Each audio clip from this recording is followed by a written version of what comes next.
14th of July 1963, I was sitting down at my desk on the shop floor at the Rolls-Royce factory in Bristol, and someone brought me a paper.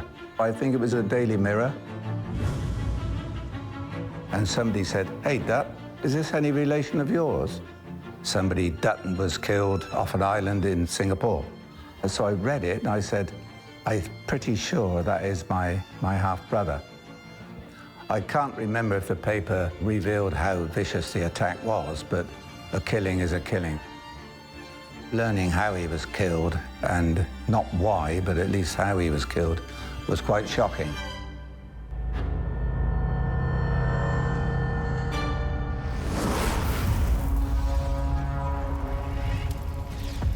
Pulau Senang actually was a very beautiful island. In Malay, it means island of ease. But Pulau Senang suddenly became an island of terror.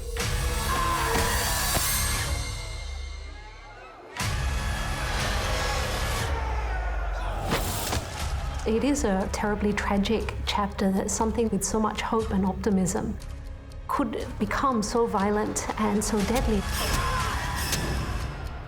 His body had been mutilated beyond recognition. He met with a very, very horrible death. What my grandfather went through is very traumatic. They hacked his body, and then he was burned alive by the very people he wanted to help. That really broke my heart. You must ask the question, why this project failed, and failed so miserably?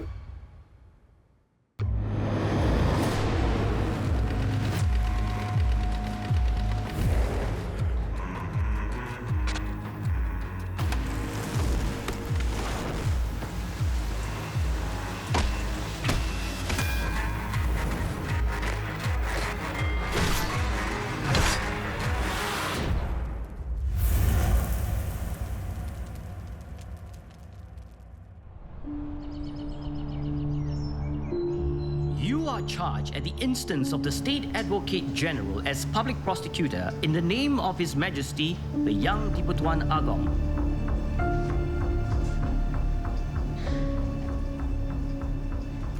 On the 12th day of July 1963, at the Pulau Senang settlement, were members of an unlawful assembly whose common objects were to cause the death of Superintendent Daniel Dutton and others, and to cause the destruction of the said settlement.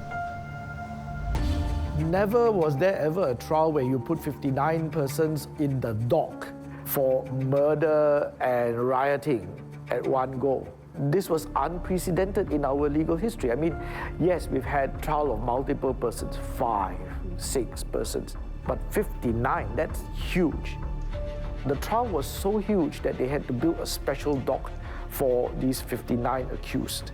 And they had to make them wear numbers so that the jurors could remember who was being examined. The judge was John Murray Buttrose. He was Australian, came from Adelaide. In fact, he was the last of the colonial judges to serve in independent Singapore. And Buttrose had a very good reputation as being a very good trial judge. Obviously, that captured the imagination of the public. And this was the most exciting show in town. People were riveted. I think the Pulau Senang riots certainly loom large over Singapore society because so many people were involved, and public servants were killed in the line of duty. They set off for an unknown life on a lonely island a few miles from Singapore. The Pulau Senang settlement was an experiment in trying to rehabilitate secret society members, put them on the island of Pulau Senang, and hopefully rehabilitate them through work.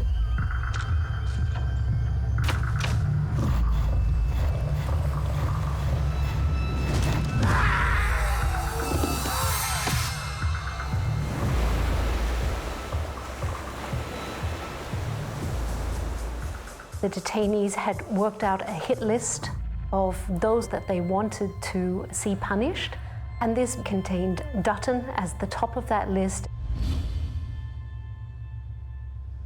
Major James, as Mr. Dutton's superior, what did you make of his character?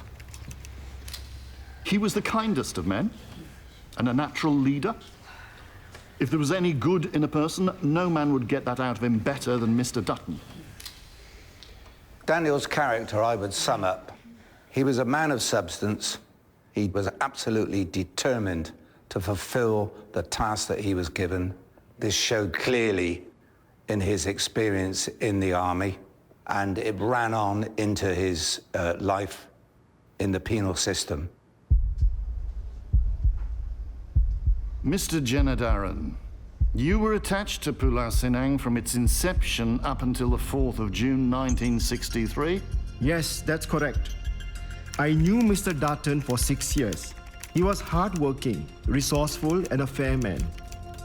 What projects did Mr. Dutton plan for Pulau Senang? After building the dormitories, food production, sports facilities, and a cinema, he wanted to construct a new road and a school with 12 classrooms. Daniel Dutton wanted this to be a success in a very short period of time. So I think he basically pushed for certain things to happen on the island that should probably have taken a lot more time to be done.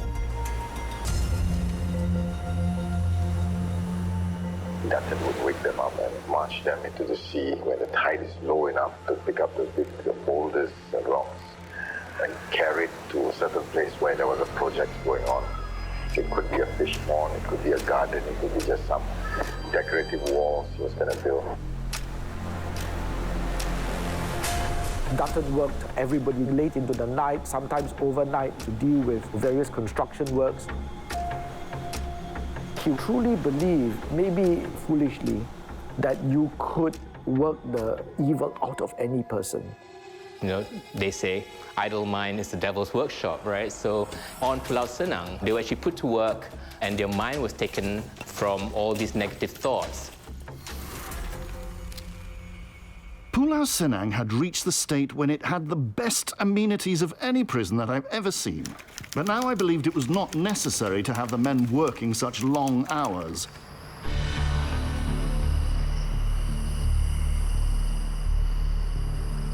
The amount of work that the detainees were carrying out on Pulau Senang had come to the attention of the Commissioner of Prisons.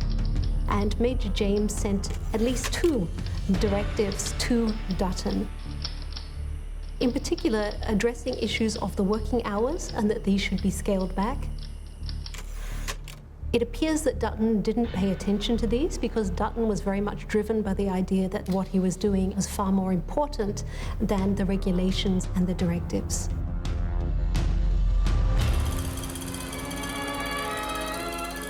And then the great day comes for one happy young man, release, as it will come to all those who avail themselves of the opportunities given to work for their own reformation, redemption, and salvation. Daniel Dutton implemented a carrot and stick approach in his Pulau Senang experiment. The carrot would be if they work hard, they behave themselves, they have the opportunity to be released and reintegrated back into the general society. Of course, the stick would be if they misbehave, they try to escape, or they turn violent, they'd be sent back into the harsher living conditions in Changi prison. It was notoriously overcrowded. Very few facilities or amenities provided a bare minimum when it came to any sort of additional rehabilitation training. These were not convicted criminals. These were, in fact, detainees who were being forced to work. Detainees were subjected to reviews. It's roughly every month that the superintendent would make a recommendation of workers that he deemed sufficiently hardworking or suitable for rehabilitation. So if you're fortunate, your name may be listed, then your case would be reviewed. This may then lead to you being transferred from the island back to mainland Singapore and eventually to be released. Dutton's influence in the decision to release somebody was actually very small. The main person was the director of the CID, the Criminal Investigation Department. So while Dutton didn't have real power, I think the perception on the ground was that he did. And maybe that was why he suffered far more than he might have. You see, everyone who volunteered to go to Senang had that hope that I go to Senang, I behave myself, I'll go back. I'll be released. That was the promise. But many of them say, hey, you've been here for 2 years. What's going on? Some people come in here for 6 months and they go back. Some people are here for 23 months and they don't go back. Oh, is this because of the corruption under Dutton?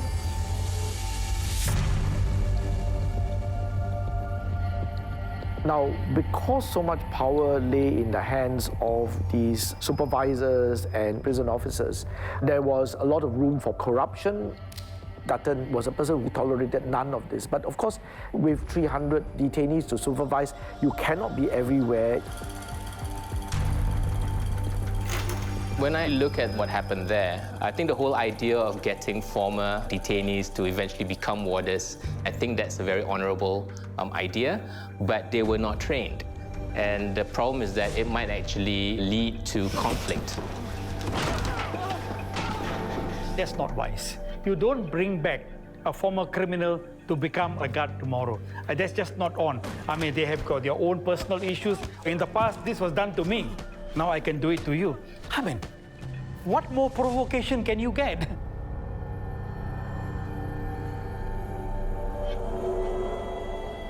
You hit me the last time, now I'm here and I have the truncheon. You better watch it.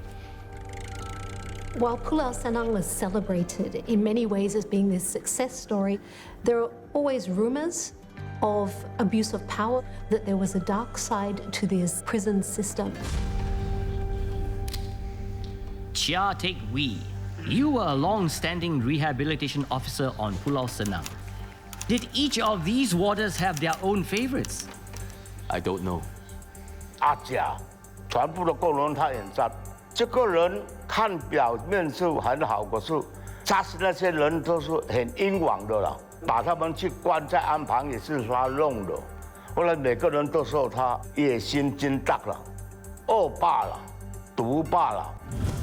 Mr. Chia, there are many claims you were given a Rolex watch by a detainee as a bribe. I deny that. And what about claims you beat and caned detainees that refused to work? No, I deny that. If you read deeper, since the project started, there have been a lot of little thieves on the island. I mean, look, these are gangsters. So there were a lot of minor fights. But don't forget that the enemy, the bigger enemy, was Dutton and what Dutton symbolized. Major James, was Mr. Dutton a slave driver? No. Don't you agree that the violence on this island was an outburst of human tolerance? Mr. Dutton represented a better way of life to which these men, the scum of Singapore, are directly antagonistic. I do not believe that any of them can be rehabilitated. Whether he's right or wrong, eventually what happened, is it because they are unredeemable, or is it because something else happened which made them do what they do?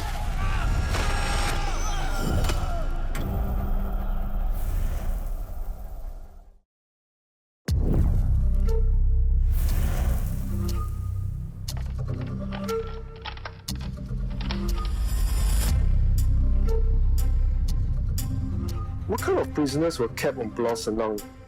They were actually all secret society prisoners. I think some they are very satisfied with the treatment they received, and a few of them has been very badly treated or beaten up by the superintendent of prison, Mr. Dutton. What kind of a man is Superintendent Dutton? Oh, he was a very burly type of officer, and he is very, very strict with the prisoners. Sometimes he could not get into temple for nothing, I think. If he want to do something to achieve his goal, he stop at nothing.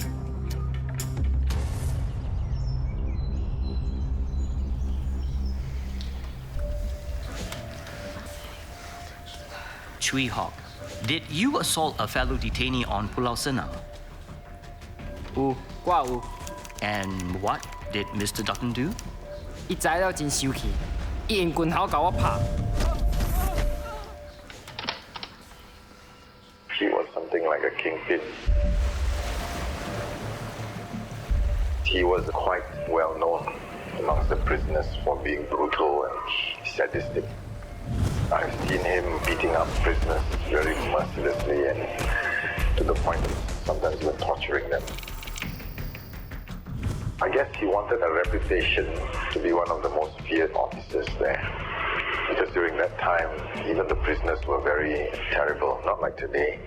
Comparatively, the prisoners today are very docile, like kittens compared to tigers at the time. Dutton was a commando. He was airdropped to fight in the Second World War. So he is basically a military man. And he was not a softie as he's projected.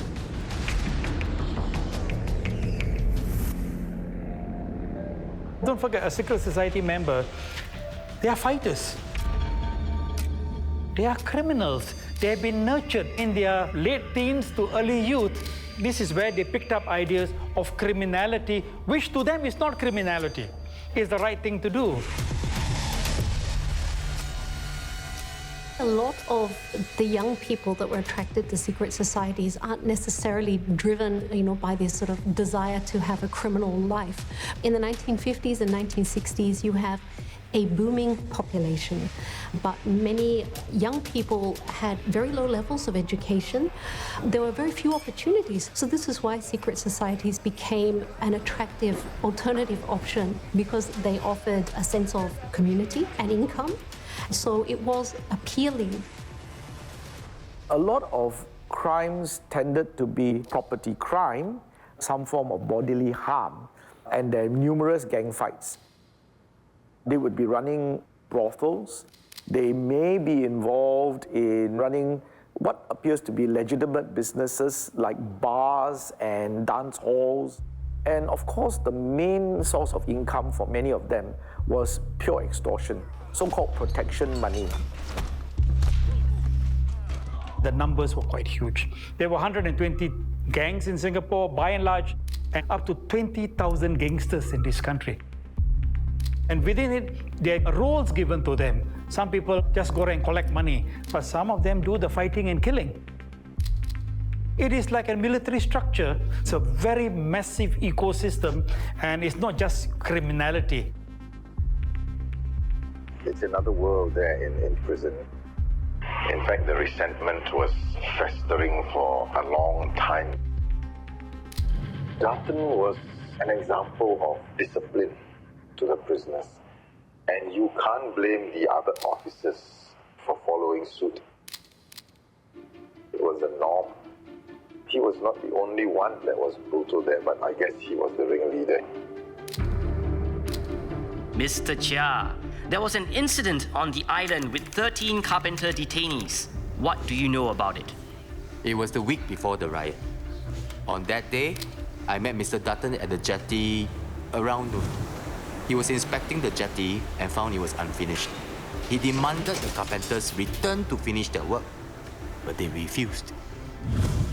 And then, what happened? Mr. Dutton ordered the sounding of the siren and had the carpenters brought to him. Mr. Dutton demanded they complete their work, but they remained silent. So Mr. Dutton told a clerk to prepare the charge sheets to send them all back to Changi. The men were marched down the jetty and put into a prison boat. When Dutton asked them to continue working, they refused. And this was on the grounds because it was a Saturday. So they were actually meant to be able to have rest days where they weren't working. No one's coming to visit this island. You really are very isolated. So you've already created a showcase colony. How many more showcases did you need to build to be suitable for release? So the biggest fear of anyone who went to Pulau Senang is being sent back to Changi, right? First, you lose the number of months that you spent on the island, and secondly, Changi wasn't a very attractive place to be. Sending the 13 carpenters away was something which created a lot of discontent on the island. We could see this as the last straw. They had been working for a number of years, in some cases, working really long hours. The instant that they tried to speak up, a voice that they had a right to not work, to see fellow detainees sent off the island, sent away, you could see that this would be a breaking point. Intelligence had already filtered out that trouble was brewing. James himself was very worried. He thought that Dutton was overly harsh by sending the 13 carpenters back to Changi, and he tried very hard to warn him about it. That incident brought together rioters from different gangs. It was like open season. Chong Sek Ling, you were previously detained at Changi Prison. 对啊，我就上去这Pulau Senang itu. Chong Sek Lin, otherwise known as Lo Ho Kia, Baby Tiger, he was to become one of the principal witnesses at the Pulau Senang trial. He was among the first group who was actually brought to Pulau Senang. He was a very high-ranking member of his secret society. I think he had attained the post of general or headman of his society. 我在那边很短，3个月，然后不要很久了那边，他都是有联络马达啦、officer 啦，分工作吗？他是个坏人来的。 He was known to be an informer, and he was the one who gave a very vivid account of what happened. So, Mr. Chong, tell me what happened on 6th July 1963.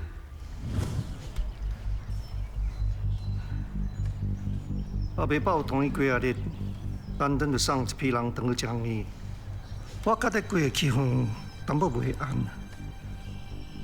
我做着淡薄无对皮，淡薄说下讲话。安尼我就拄到伊个笑。And what did he tell you? 伊就甲我讲，咱等就愈来愈好练。拢总个歹家头毛讲好势了，啊，急做成个碎掉伊。 What do you mean by liquidate? 我人歹家讲碎掉咧，就是爱杀掉伊。我就直直甲咱真讲家楼内边有人安排爱杀伊。 And what was Dutton's reaction? 伊就对老笑啦，伊讲点家来，伊一棍就使送伊入老quân做一个礼拜哦。啊，咱等这个人也是袂惊别人呢。 It's interesting that when Superintendent Dutton was informed that there was a plot to riot, he kind of shrugged it off. It probably shows a leader who perhaps was overconfident, very overconfident. And even in his conversation with the Director of Prisons, Major James, he kept reassuring him that nothing's going to happen. Dutton refused to believe that all this hard work was going to be demolished in one fell swoop only because a few secret society leaders had determined it. He was absolutely confident that the majority of the detainees were with him. You could say that this is probably Dutton's delusion, right?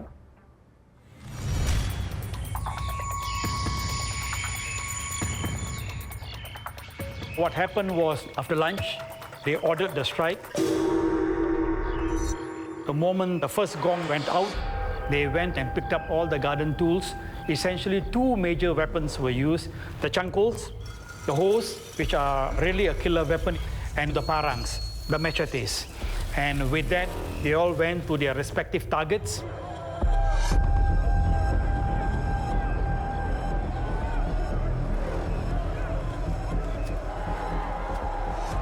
那些暴动的人喊来喊去 ，left right left right 冲来冲去。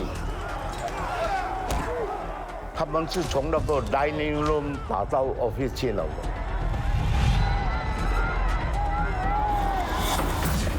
后来那时候打乱了。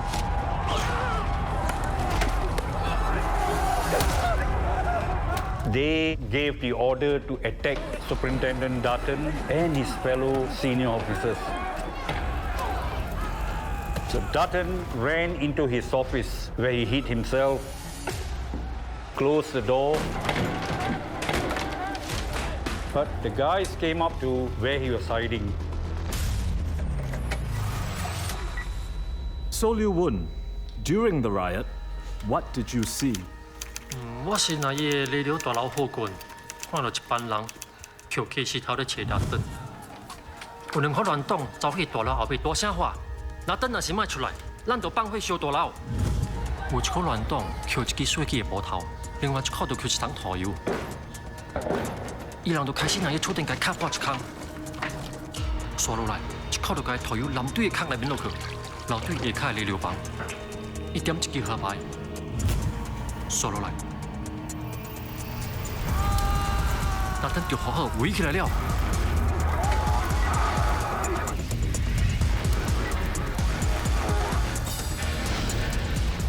They set the place ablaze, and Mr. Dutton had no choice but to run out. And when he ran out, the chankos, the axes, and the parangs were used against him. He ran out and he was butchered in a way so gruesome. Not only had he been set on fire and beaten, but then hacked to pieces, castration. So it was really very shocking, the level of ferocity within that short amount of time. He represented everything. These secret society members hated authority, the state. The murder of Dutton was a ritual killing. Clear. It was a ritual because he came to personify the hatred, anger on Pulau Senang.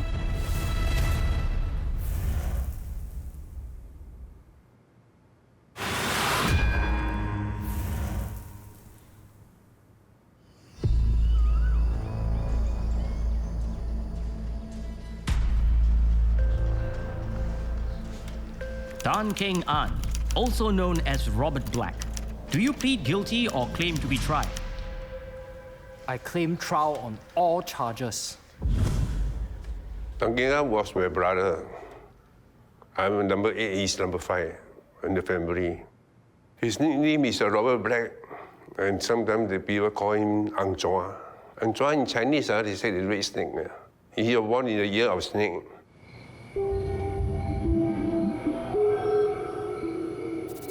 When he was born, my mother told me my brother was sleeping with a snake in the bed. Then my mother come back with a snake, going to beat the snake. But I cannot find the snake the whole night.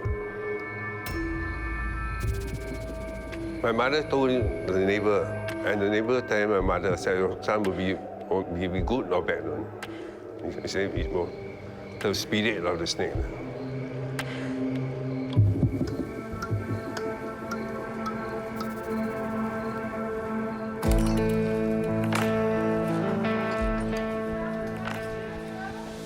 Robert Black, he was actually one of the more charismatic gang leaders.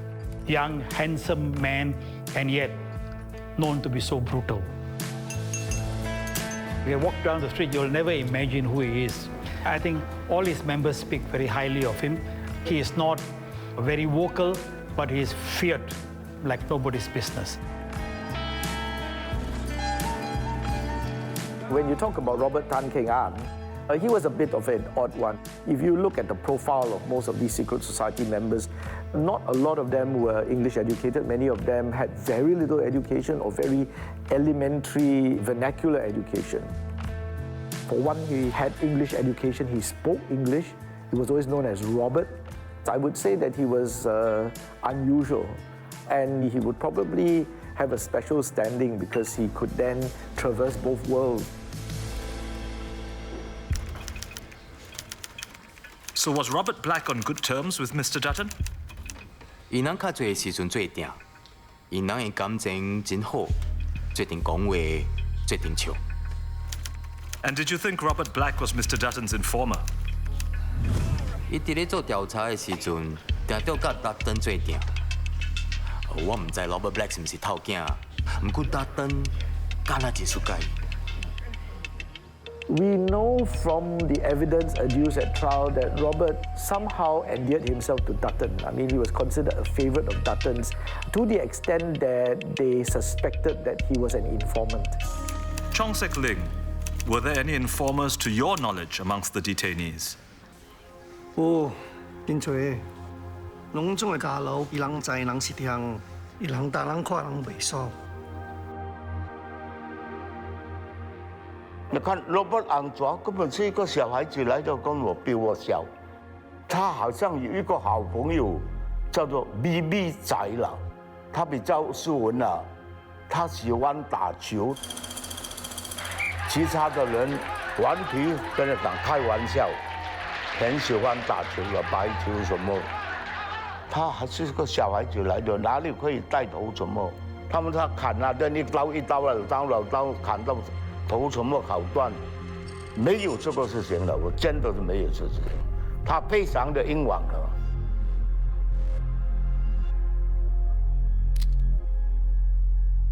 My brother told my mom that he's not involved at killing the superintendent. We went to Pulau Senang. He said Dutton is very nice man. We take care of him. A few weeks before the riot, we know that my brother coming out. You're going out already. What for you want to join? Robert said he was free. Said he didn't do it.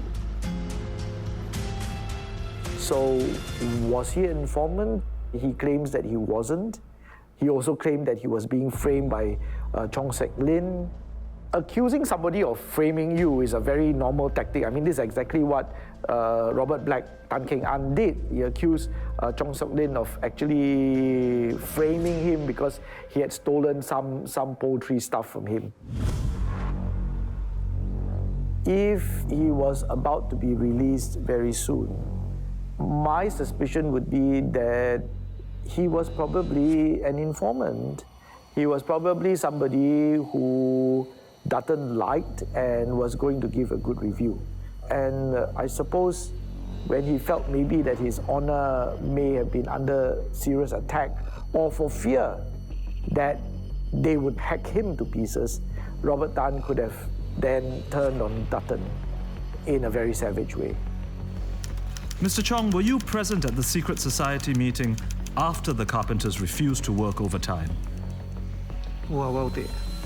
When there was a plot to attack Dutton and his officers and destroy the settlement? 对啊，我到那边了。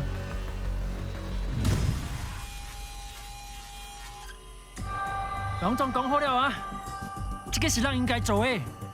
若是有人敢出卖咱，Dutton该到是应该死的，是时间给人抬走了，一刀埋放去该烧杀去。Can you tell us who was at this meeting? 我会记得头一个小的啊，叫 Robert Black。 And what did he tell you? 我就甲伊讲话，伊就甲我讲，拢总准备好势了，拢总的派架头份讲好了，家楼内边做工的人，几人了，人马上甲伊抬掉。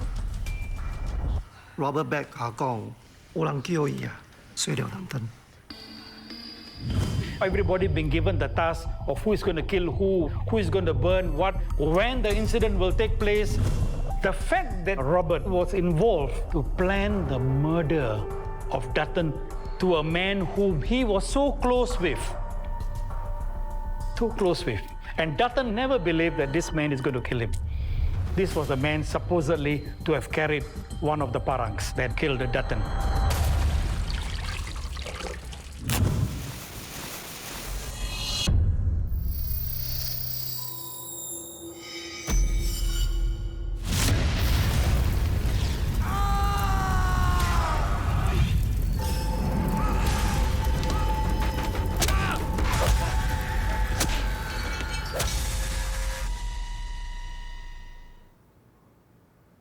There was no discussion, no arbitration, no talk. They just rushed in and slaughtered him. They would have been in a blind state of almost hypnotic anger. And once you're into that, there's no going back.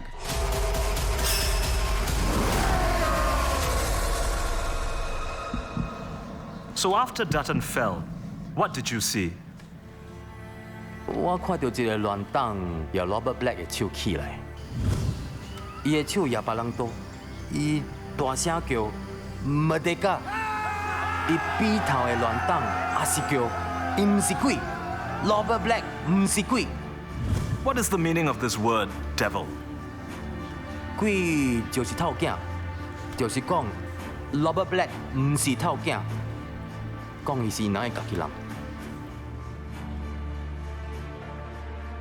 I think that in the end, based on the evidence, Robert Tan Keng An may well have acted in an exaggerated fashion with particular brutality just to show the rest of them that he was no informant, that he was one of them in the end. What is fascinating is the moment the targets were done, they just gave up. One of the killers, when he hurt Dutton, the blood of Dutton spilled on his t-shirt. They praised that as the mask. Dutton's blood became the mask on Pulau Senang.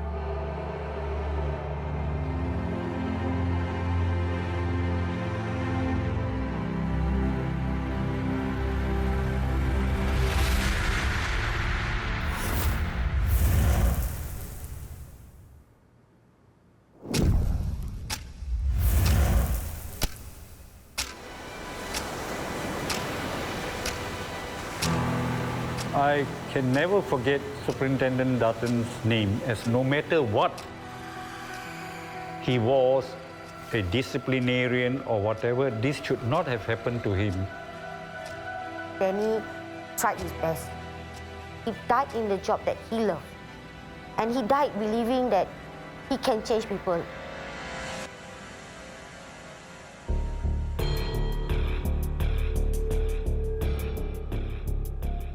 There were, I don't know, 100 witnesses. The transcript alone was 3,000 pages. The enormity of the summing up, I think, must not be underestimated because the trial ran for 64 days. That's a huge mountain of material. So for the judge to summarize it and present it in a way which was fair to the accused and fair to the jurors is a very difficult thing to do. I think they got as fair a trial as was humanly possible in those circumstances. Jury foreman, have you reached a verdict upon which you're all agreed? Yes, we have. Of the following numbers, we find the accused not guilty.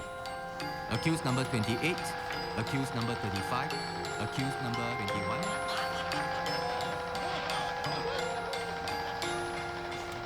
If you are one of the last 18 to be called, please stand.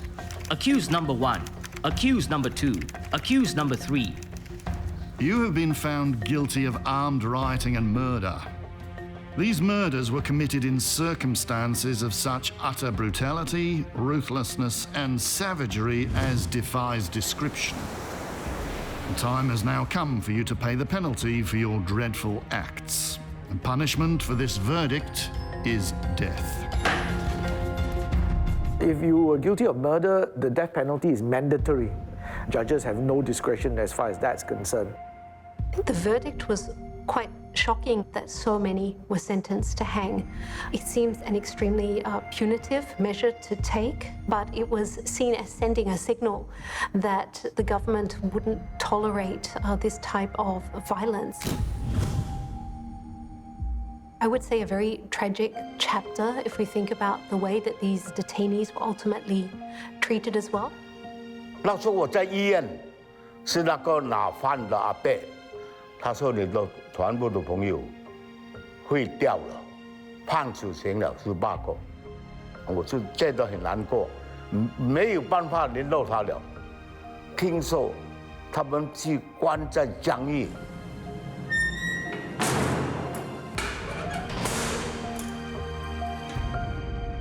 My grandfather, the Reverend Khoo Seow Hwa, was the prison chaplain. He provided pastoral care over the 18 who were sentenced to death. These are men who committed, in truth, heinous acts. But were they beyond redemption? Every single day, Gu Xiaohua would go down to the cells, the trial and during their imprisonment until their execution. So his journey with them was very, very personal, almost intimate in some respects. Tan Keng An was noted to be a very charismatic and very articulate individual. In the conversations he had with Gu Xiaohua, there was the admission, clearly of guilt, but also of remorse. The letter was written, I believe, on the eve of their execution, was penned by Tan Keng An. So this letter, dated 29 October 1965, reads as follows. Our dear Reverend Gu Xiaohua, we, Tan Keng An and 17 names, do thank you from the bottom of our hearts and the depth of our souls in this humble expression of our undying gratitude for all you've done for us. You taught us to have unquestioning faith in God's word and to ask for his forgiveness for all the sins and transgressions that we have committed against him. We know that we will see you again one day in a better place, a better time, a better day. 18 signatures.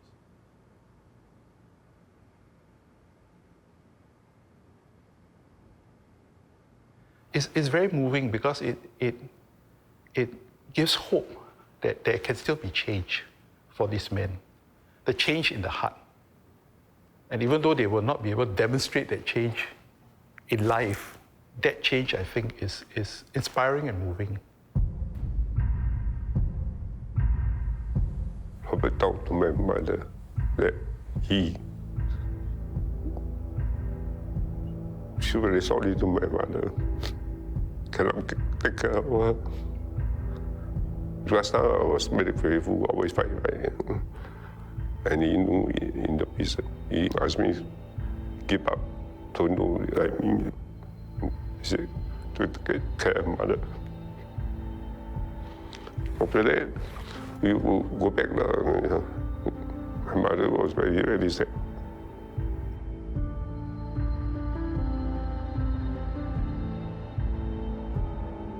The 18 men sang as they made their way to the gallows, and my grandfather attests to this fact that it's a way to assuage anxiety that clearly is present, knowing the imminence of your death. And when it turned to come, within few minutes, he's tied behind the back and the feet. They put the rope round and put a what you call a cover. Then they put the lever down, he goes.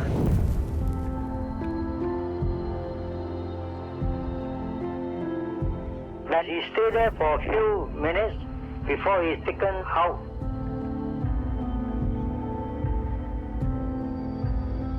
Come the end, some people were hung for it. I think such was the vicious nature of the case. I feel sorry for them in a way, but they were so hard-nosed.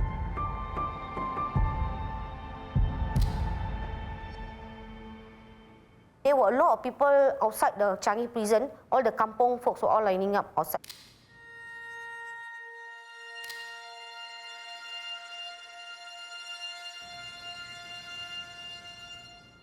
I believe that they deserve that. Okay, for what they did to Danny, they deserve to die. Yeah. It takes a kind of person, secret society member person, in order to hold the parang and kill.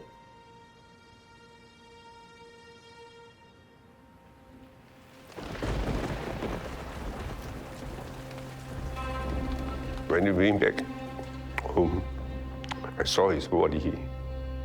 His face was black, very black, because of hanging, is it? Very black. I still remember his face. And he got a lying of his foot.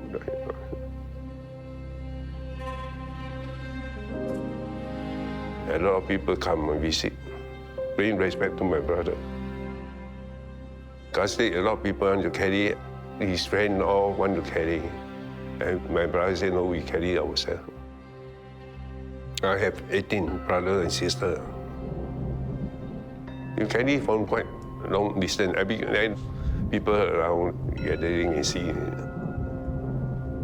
The more you get to know about Robert, his funeral, I think the mystic around him becomes even stronger. That these are the kind of gang leaders who are able to command loyalty, fellowship, and fellowship.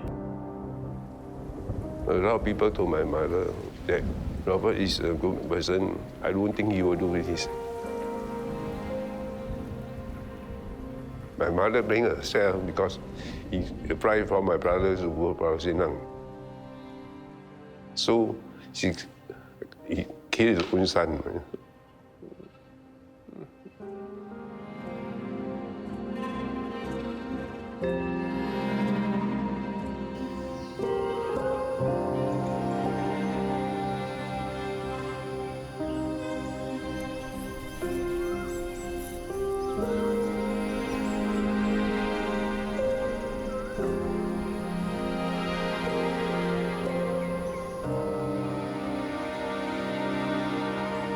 Hello, Daniel.